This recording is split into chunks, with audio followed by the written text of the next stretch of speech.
pada sore hari ini. Pada hari ini kita mau mendukung buka kegiatan ini dengan doa.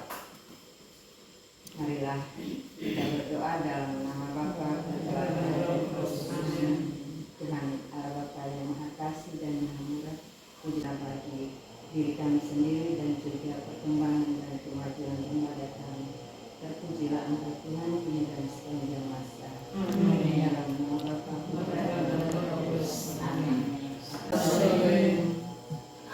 Yang saya hormati Ibu Kepala TKN Negeri 1 Petehena, yang saya hormati pula Ibu Kepala TK Pohilobo, Ibu Kepala TK Baranggere, dan juga Ibu Kepala Kober Dambala, serta rekan-rekan guruku yang sudah menyempatkan diri. Saya berterima kasih kepada kita semua karena sudah berkenan hadir pada sore hari ini. Untuk itu saya tidak memperpanjang kata, mari kita mengikuti segala materi yang telah saya siapkan tentang budaya positif pada sore hari ini. Sebelumnya saya ingin menyapa kita semua dulu. Semangat pagi! Semangat pagi! Jadi kalau semangat pagi, pagi. Semangat pagi! Pagi luar biasa. Sebelum itu saya ingin berpantun sedikit. Nanti saya ini teman-teman bisa jawab. Sarapan pagi dengan ketan. Setelah itu mencuci kain. Mari kita ikuti materi kita pada hari ini dengan baik. Nah, mari kita lihat di sini tentang budaya positif. Budaya positif adalah nilai dan kebiasaan di sekolah yang berpihak pada murid agar mereka berkembang menjadi pribadi yang lebih kritis, penuh hormat, dan tanggung jawab sesuai dengan profil pelajar. Lagi tentang perubahan paradigma. Di sini ada pendidikan paradigma baru dan juga pendidikan pada zaman kolonial Belanda dulu, zaman kolonial dulu. Dulu itu rakyat hanya diajari berhitung, menulis dan membaca seadanya dan untuk kepentingan kolonial Belanda. Itu dulu waktu penjajahan masa zaman kolonial itu pendidikan itu hanya seperti itu, hanya berhitung, menulis, membaca, sedangkan karakter itu tidak diajarkan. Sedangkan pendidikan paradigma baru itu berpusat pada murid untuk mencapai kebahagiaan lahir dan batin yang setinggi-tingginya. Baik, kita next. Di sini menurut penguatan kompetensi dan pengembangan karakter yang sesuai dengan nilai-nilai Pancasila.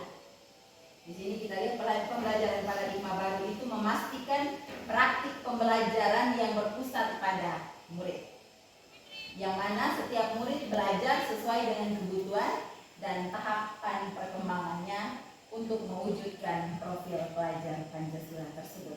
Jadi untuk kita di jenjang TK itu kita sudah menerapkan pendidikan yang berpihak pada murid, karena kita sudah mengajarkan kepada anak itu mereka belajar sesuai dengan minat mereka. Kita tidak memaksakan anak harus mengikuti keinginan guru. Kalau di zaman dahulu waktu kita masih bersekolah dulu itu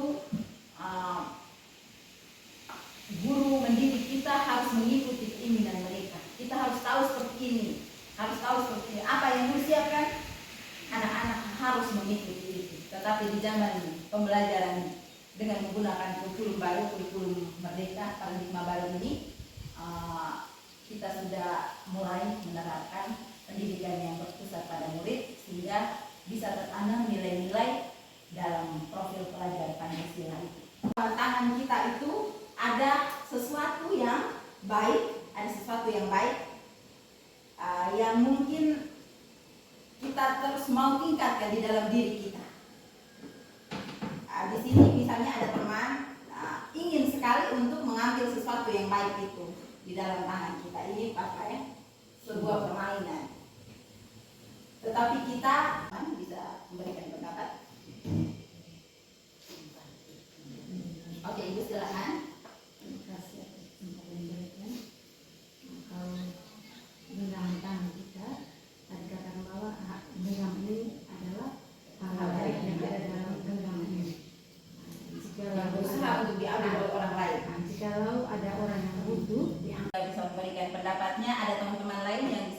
silakan. Saya Silakan itu. simbol genggam kanan ini,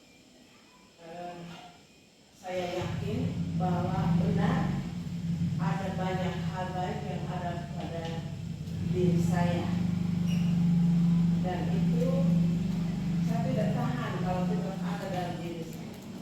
Saya selalu ngomong, harus berbagi kepada siapa saja, tidak memandang si A dan si B.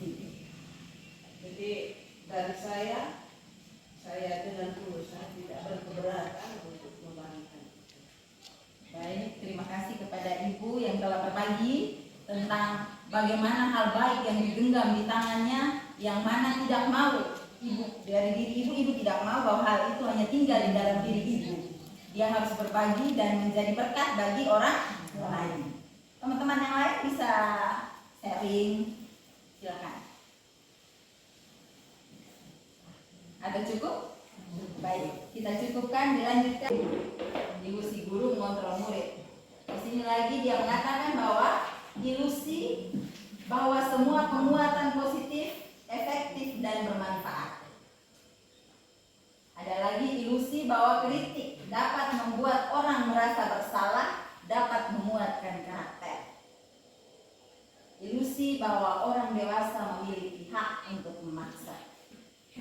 Di sini saya juga ada tertanam hal itu, bahwa kita sebagai orang dewasa itu selalu memaksa anak untuk mengikuti keinginan kita, memaksa orang lain untuk harus ikuti keinginan kita. Ternyata hal itu adalah salah. Ubah dari paradigma stimulus respon kepada pendekatan teori kontrol.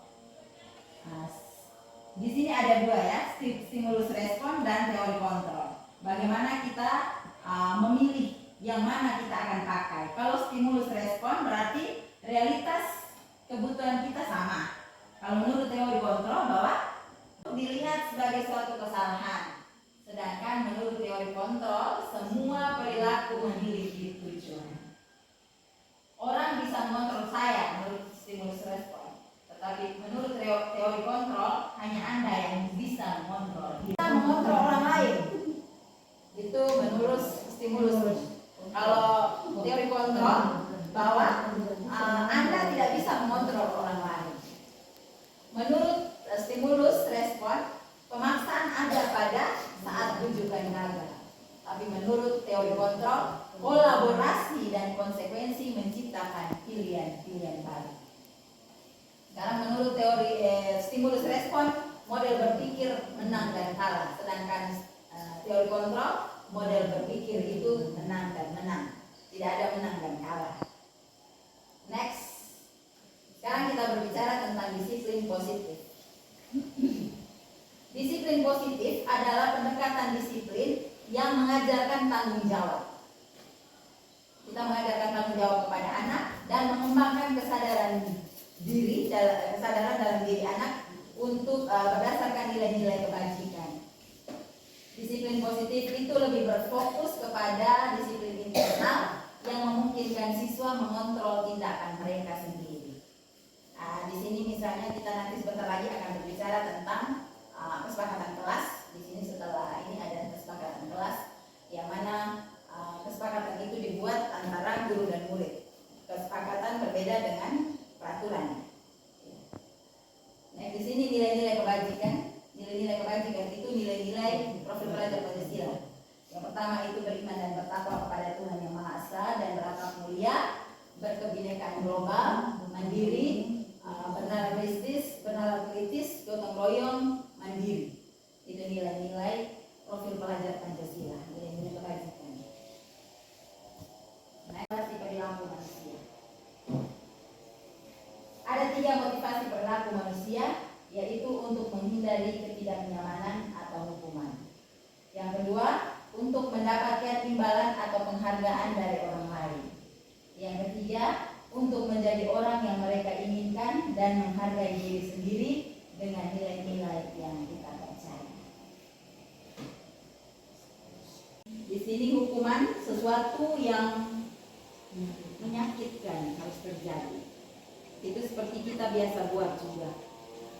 anak-anak tidak mengerjakan tugas. Misalnya kalau kita di TK ya tidak ya, tapi untuk jenjang yang lebih atas, misalnya ada tugas tapi anak tidak mengerjakan tugas, itu diberikan hukuman. Sebenarnya kalau seperti itu kita menggunakan restitusi. Salah di kelas itu kita langsung menghukum mereka. Ini buat salah begini, tapi sekarang itu harus menggunakan restitusi. Ya, tahapan restitusi itu kita harus panggil mereka dan menanya dalam jangka waktu pendek saja. Terus restitusi menguatkan untuk murid atau anak dalam jangka waktu panjang. Nanti dia akan berubah secara pelan-pelan kalau kita menggunakan restitusi. Yang berikut, hukuman itu korbannya mendapatkan keadilan. Kalau konsekuensinya korban bisa diabaikan. Sedangkan restitusi korban itu mendapatkan ganti. Kalau hukuman, murid akan tersakiti. Kalau konsekuensi, murid dibuat tidak nyaman. Masalahnya dapat terpecahkan. Kalau hukuman, sistem tidak akan berjalan bila murid tidak takut. Kalau konsekuensi, memerlukan monitoring dan supervisi terus-menerus dari guru. Terus restitusinya, murid belajar bertanggung jawab untuk perilakunya. Next, perbedaan hukuman, konsekuensi, dan restitusi. Hukuman bersifat tidak menghukum anak, pasti anak akan merasa tersakiti. Kalau konsekuensi sudah terencana, jika anak itu terlambat di jam, misalnya kalau di SD, SMP jam olahraga ya, berarti konsekuensinya kalau dia datang terlambat maka teman-temannya sudah melakukan gerakan pemanasan. Konsekuensi jika kita buat salah, berarti konsekuensinya apa itu kita sudah tahu. Terus restitusi adalah proses menciptakan kondisi bagi murid untuk memperbaiki kesalahan mereka sehingga mereka kembali pada kelompok yang benar agar nilai-nilai yang ditanamkan itu semakin kuat. Sekarang kita lihat. Coba kalau siswa diminta membersihkan meja yang dia konsekuensi, karena dia sudah tahu bahwa kalau dia menumpahkan air apa yang harus dia buat, itu konsekuensi. Lari mengelilingi lapangan basket selama 2 kali karena terlambat hadir di sekolah, hukuman. Konsekuensinya kalau mengganti kan, karena sudah coret-coret teman punya harus diganti. Ini dihukum oleh penghargaan. Pengaruh jangka pendek dan jangka panjang kalau dihukum oleh penghargaan. Terus penghargaan itu tidak efektif. Penghargaan mengurangi ketepatan. Penghargaan menurunkan kualitas. Penghargaan dapat mematikan kreativitas. Penghargaan itu menghukum dan motivasi dari ingat-ingat kembali masa kita bersekolah dulu. Saya bisa membuka wawasan teman-teman semua. Kalau dulu itu kita bersekolah dulu tentang penghargaan. Kita sering mengikuti lomba atau kegiatan-kegiatan yang mana kita diberi penghargaan oleh sekolah. Nah itu menurut saya itu kan bisa meningkatkan kreativitas kita, mendorong kita untuk berusaha. Tetapi kalau di zaman yang sekarang ini, anak-anak jika diberi hadiah atau pujian terbaik, dia kadang bergantung pada hadiah itu. Saya melakukan sesuatu, harus ada hadiahnya, harus ada penghargaan, harus ada sesuatu lah yang bisa didapat. Jangankan di sekolah, anak-anak kita di rumah jika kita menyuruh, nah kalau mama ini, kasih saya apa mama, gitu. Sering itu karena itu termasuk dorongan-dorongan dari luar. Berarti penghargaan menurut saya juga merusak penghargaan juga bisa mematikan kreativitas anak. Atau bagaimana teman-teman, bisa share gitu? Bisa ibu, karena beda anak kita yang dulu dengan yang sekarang. Ini, itu dia mau kayak itu. Ada harus ada. Kalau tidak, jadi anak melakukan sesuatu karena ada dorongan. iya, ada pekerjaannya, ada negatifnya, bagaimana situasi dan bagaimana menanggapinya. Ya, bagaimana kita memanfaatkan penghargaan itu. Ada juga yang memanfaatkan penghargaan hanya untuk saya mau dapat itu. Saya buat ini hanya karena mau dapat itu. dorongan dari dalam dirinya tidak ada. Oke, kita lanjut atau masih ada ya? Kalau macam dulu itu, kalau macam orang yang ranking itu kan biasanya dikasih hadiah di saat dia itu di saat kita karena menguntungkan, lalu menumbuhkan rasa motivasi untuk Pembelajaran juga merdeka ya. Tidak ada yang dituntut harus begini, nilainya harus mencapai ini, itu kan tidak lagi. Nah, sekarang kita kembali ke materi kita. Di sini mengapa kita berbicara tentang keyakinan kelas? Mengapa keyakinan kelas dan bukan peraturan kelas? Untuk topik ini saya kembalikan lagi ke teman-teman semua. Mengapa keyakinan kelas dan bukan peraturan kelas? Kenapa keyakinan kelas yang harus kita buat, bukan peraturan? Sekarang kalau peraturan itu peraturan, kalau keyakinan kelas itu menyangkut orang di sekitar dalam kelas itu. Kalau peraturan kelas, kalau peraturan berarti menyangkut umum lembaga. mengapa peraturan keyakinan kelas bukan peraturan kelas? Ada yang bisa memberikan masukan lagi coba? Kalau peraturan itu artinya dia tidak berubah-ubah. Ya.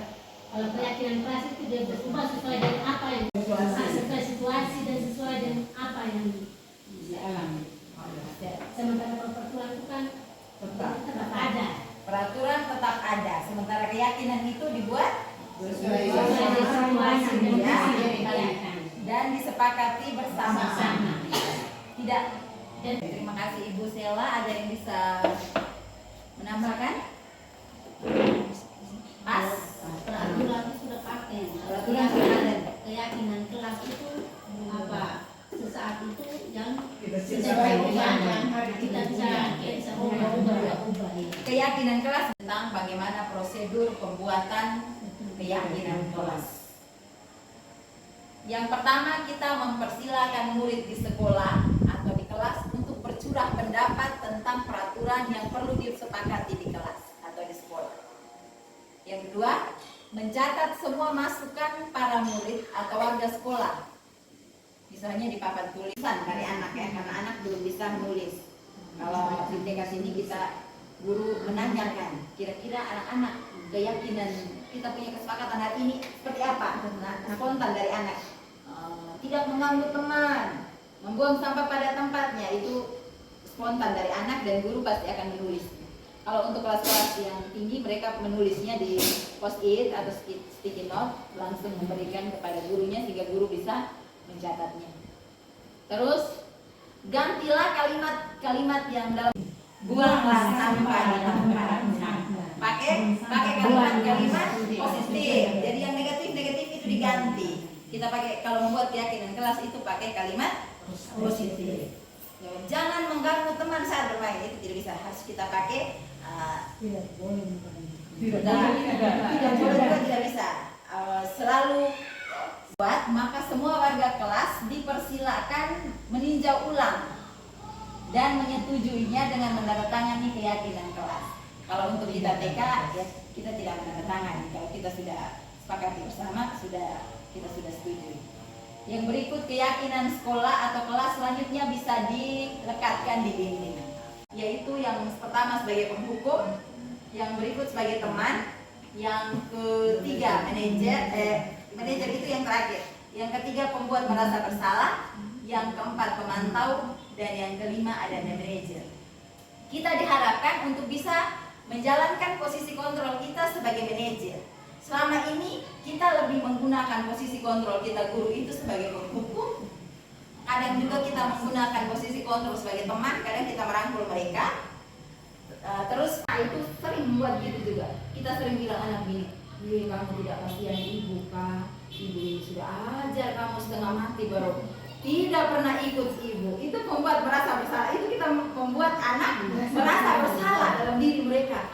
Ternyata itu saya sering mengungkapkan itu, dan saya juga sering dengan teman-teman di sini juga sering mengatakan seperti itu, bahwa kamu tidak ingat ibu kan? Ibu sudah ajar kamu setengah mati, kamu tidak ingat ibu nih, buat terus tiap hari kepala batu terus. Nah itu kita menggunakan kita terus kita sebagai manajer juga bilang, ibu tidak menyalahkan kalian. kamu pukul begitu pasti ibu juga rasa manajer itu harus merangkul mereka. Di sini ada manajer kita jadi pasti sudah tahu bagaimana seorang manajer berlaku. Oke, lanjut. Di sini perilaku kontrol negatif, perilaku kontrol positif, dan juga kontrol. Dia menghitung, mengukur, maksudnya menghitung memang kayak guru ya. Oh mau memang, ini kemarin mana lain nih sebagai teman. Terus kalau sebagai manajer itu perbuatan guru mengajukan pertanyaan-pertanyaan. Sehingga kita menggali pertanyaan-pertanyaan, kita menggali dari anak. Ayo kita lakukan bersama-sama, ayo dengan ibu melakukan bersama-sama, itu kita mengajak mereka kita sebagai teman, kita menggunakan posisi kontrol kita sebagai teman. Kalau anak-anak yang kalau susah berpisah dari orang tuanya, terus kita sering ajak mereka, ayo sama-sama dengan ibu, ayo kita punya peraturan seperti ini. Kok kamu berbuat salah? Kira-kira konsekuensi? Dia pasti bertanya begini. Apa yang kita yakini anak-anak? Ya, kita meyakinkan mereka akan kesepakatan yang sudah kita buat. Kalau kamu meyakininya, kamu mau memperbaikinya, kasih sayangnya begini. Dia itu pasti mau nih, gue senang-senang. Mau nih, pipa nih, bukan anak. Dan saya juga titip guru-guru tidak terpenuhi. Kalau anak-anak kita harus mencek dia. Ternyata itu kebutuhan dasarnya tidak terpenuhi. Kebutuhan akan bertahan hidup, murung, terus enggak gitu. Adik dari ternyata. Terus kita gali-gali. Mungkin juga karena dari rumah, adik dari rumah sarapan. Tidak ibu, nah itu karena kebutuhan dasarnya tidak terpenuhi. Ya, dia punya kebutuhan bertahan hidupnya tidak perasaan, hatinya juga kalau sampai di sekolah kan tidak senang.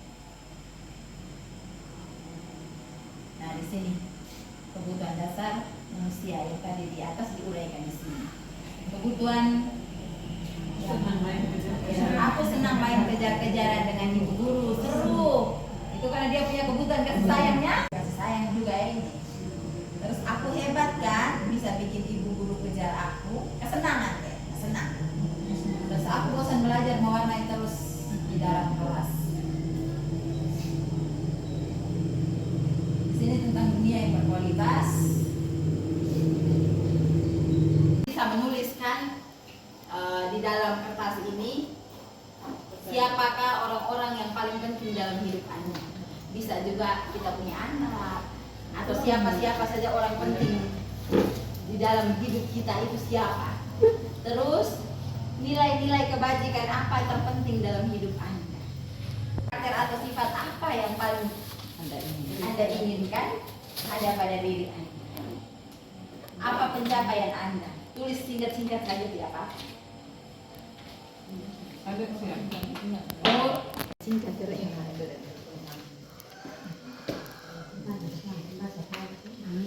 Siapakah orang-orang yang paling penting dalam hidup Anda? Misalnya anak sekolah. Kita kasih sekolah ya keluarga. Mulai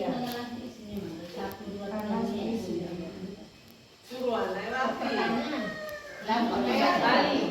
Suruhan yang pertama suruhan dari ibu pemateri lewati. Sekarang kita ke pertanyaan pertama. Ibu satu ini dulu. Oh iya, ibu berpoin. Baik, kita ke pertanyaan yang pertama. Siapakah diri ibu-ibu semua? Saya punya orang yang paling penting itu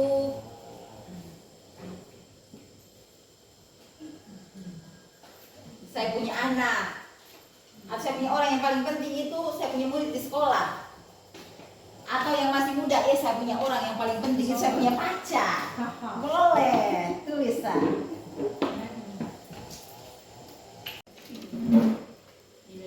Siapakah? Singkat saja. Yang berikut, nilai-nilai kebajikan apa yang terpenting dalam hidup Anda? Tadi sudah ada 5 nilai kebajikan itu tadi. Nilai-nilai profil belajar apa yang terpenting? Yang terpenting. Nilai-nilai kebajikan apa yang terpenting dalam hidup Anda?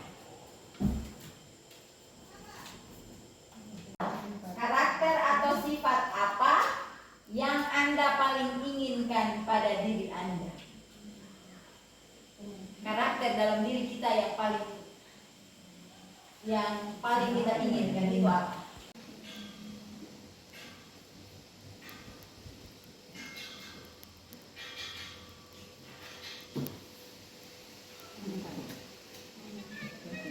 Yang berikut, apa pencapaian di dalam hidup kita ini, pencapaian kita yang enggak hanya paling dibanggakan di dalam hidup? Ceritakan apa pekerjaan ideal bagi Anda? Sudah apa pencapaian sama ada tadi sudah. Apa pencapaian yang paling dibanggakan? Hai bermodal sertifikat terlebih APK. Hukum paling dibanggakan ini hot ai itu kayak sertifikat kayak usul 3C. Ceritakan bagian perjalanan hidup Anda, di mana Anda merasa itulah titik puncak hidup Anda. Titik kebahagiaan, ini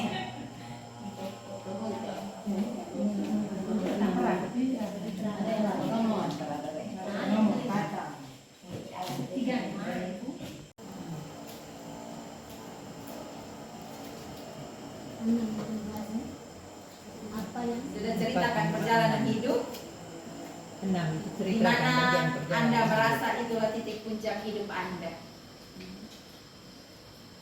di mana kita merasa bahagia. yang Anda paling inginkan. Ya kalau nggak kayak sampai Bisa kalau ada kita satu teman bisa membacakan hasil yang ditulis di sini. Bisa ada satu bisa maju untuk membacakan, kita bisa. Oh, kita nggak masuk nih. Ibu mana saja Ibu Yusti bisa? Silakan silakan baca. Mas depan Jawaban soal nomor 1. Orang yang paling penting dalam hidup saya adalah menurut saya anak saya. Iya, anaknya yang paling penting dalam hidupnya. Lanjut Terus Ibu. yang kedua, nilai kebajikan yang terpenting dalam hidup saya adalah kasih sayang. Itu menurut saya. Terus yang paling penting diinginkan saya adalah tekad, sabar. Sabar. Karakternya sabar. Terus yang keempat yang sangat saya bangga adalah senang, support. Ya, senang. Yang lima, pekerjaan ideal. Selain sebagai ibu rumah tangga, sebagai guru juga. Iya, pekerjaannya sebagai guru. Lanjut Ibu. Saya sebagai guru. Nomor 6 itu pertanyaannya apa? Nomor 6 coba Ibu scroll. Ceritakan perjalanan hidup di mana Anda merasa titik yang paling puncak hidup Anda. Saya sebagai seorang guru tentu banyak suka dan duka yang dilalui, tapi akhirnya sukses dan sekarang menikmati yang terbaiknya. Terus yang ketujuh, yang paling bermakna dalam hidup saya jalan hidup sekarang dan menikmati apa adanya. Baik. Dan saling berbagi dengan senang hati. Baik, terima kasih untuk Ibu Yusti yang telah berbagi apa yang ada pada dirinya. Terima kasih Ibu atas waktunya, bisa kembali ke tempat. Baik, Ibu sudah mewakili kita semua untuk 7 itu tentang segitiga restitusi. Bagi teman-teman yang sudah pelajari materi di PMM tentunya sudah tahu tentang segitiga restitusi itu ada juga di dalam PMM. Di sini segitiga restitusi ada 3 tahapan dalam segitiga restitusi, yaitu yang pertama itu menstabilkan identitas, yang kedua validasi tindakan yang salah, dan yang ketiga menanyakan keyakinan. Menjawab. Di sini di saat anak melakukan kesalahan, maka kita sebagai guru harus menggunakan segitiga restitusi ini untuk menyelesaikan masalah yang dihadapi oleh anak. Seperti sudah saya bagikan di video yang saya buat di tugas saya tentang bagaimana penerapan segitiga restitusi.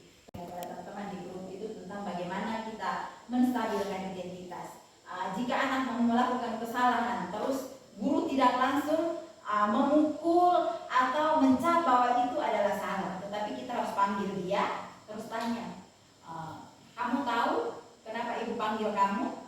Ya pasti mereka akan jawab, ya ibu kami tahu. Terus kenapa ibu panggil kamu? Karena kami begini-begini, tadi kami melakukan kesalahan di sini. Terus kita harus menanyakan mereka punya ini dulu, apakah kamu sekarang sehat? Apakah kamu baik-baik saja? Jangan sampai anak kita panggil datang dan anak merasa tersakiti, takut toh gitu. Tetapi kita harus stabilkan identitas. Setelah identitas distabilkan, baru kita validasi tindakan yang salah. Nah, di titik ini baru kita menanyakan kepada mereka, kira-kira bisa diceritakan ini proses tadi sehingga kamu berdua sampai berkelahi atau begini tindakannya, kita harus validasikan. Terus setelah itu adalah salah. Baik teman-teman, materi saya sore ini hanya seperti itu. Jika ada pertanyaan, silakan bertanya, saya akan menjawab semampu saya. Terima kasih, salam dan bahagia.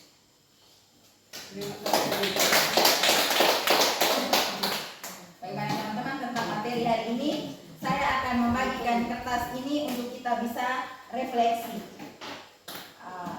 Masih ada kertasnya? Masih.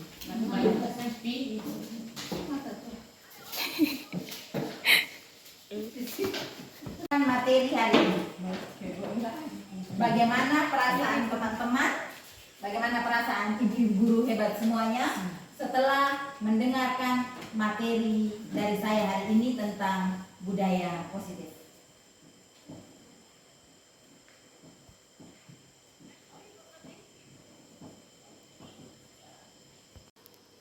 Sudah? Yang berikut, apa saja yang didapat dari materi hari ini? Apa saja materi yang didapat dari materi hari ini, apa saja? Kebajikan, terus posisi kontrol, motivasi motivasi perilaku manusia,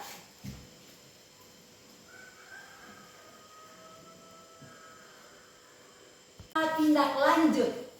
Apa tindak lanjut yang akan dilakukan setelah mendapat materi pada hari ini?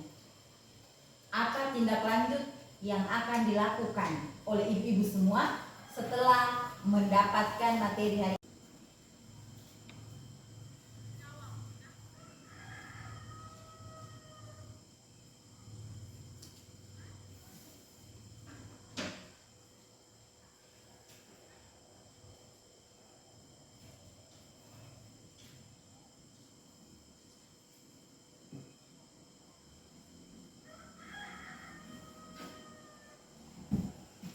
Sudah? Kita berikan tepuk tangan dulu untuk ibu yang bisa melakukan semua kegiatan kita pada hari ini. Ya, selamat sore teman-temanku semuanya. Selamat sore. Akan menyampaikan refleksi saya. Yang pertama, perasaan saya senang, bangga, dan bahagia karena mendapat penguatan dari isi materi yang sudah dibawakan oleh Ibu Emma Elvira, yang menguatkan pengalaman kita, pengalaman saya terlebih dalam menjalankan hidup saya sebagai kepala sekolah dan juga sebagai guru bagi anak di sekolah ini. Itu saya punya perasaan. Yang kedua, itu materi yang didapat adalah kebajikan. Itu adalah kebaikan-kebaikan yang tidak terhitung jumlahnya yang ada di dalam, dan materi restitusi ini biasa saya lakukan. Jadi ketika ada permasalahan dari anak-anak, saya tidak langsung memukul, tetapi memanggil dan mencari tahu itu sampai anak menemukan jawaban yang baik dan benar itu. Nah, dan ini saya rasa senang dan karena ini yang saya mau sharingkan kepada teman-teman. Demikian saja refleksi saya. Baik, Ibu, mungkin ada yang terlupakan tindak lanjut apa yang akan dilakukan? Tindak lanjut yang saya lakukan, saya konsisten dengan apa yang perjalanan hidup saya. Baik, kita berikan aplaus untuk Ibu yang telah menyelesaikan seluruh kegiatan kita pada hari ini. Baik, bergerak dan menggerakkan. Salam dan bahagia ibu-ibu guru sekalian. Semoga kita semua bisa bergerak maju demi perkembangan anak didik dan juga demi lembaga kita ini. Sebelum menutup kegiatan ini, ada satu pantun. Pergi ke kebun mencari rambutan, pulangnya di waktu pagi hari. Terima kasih untukmu semua telah mendengarkan materi dari saya. Salam Terima kasih juga.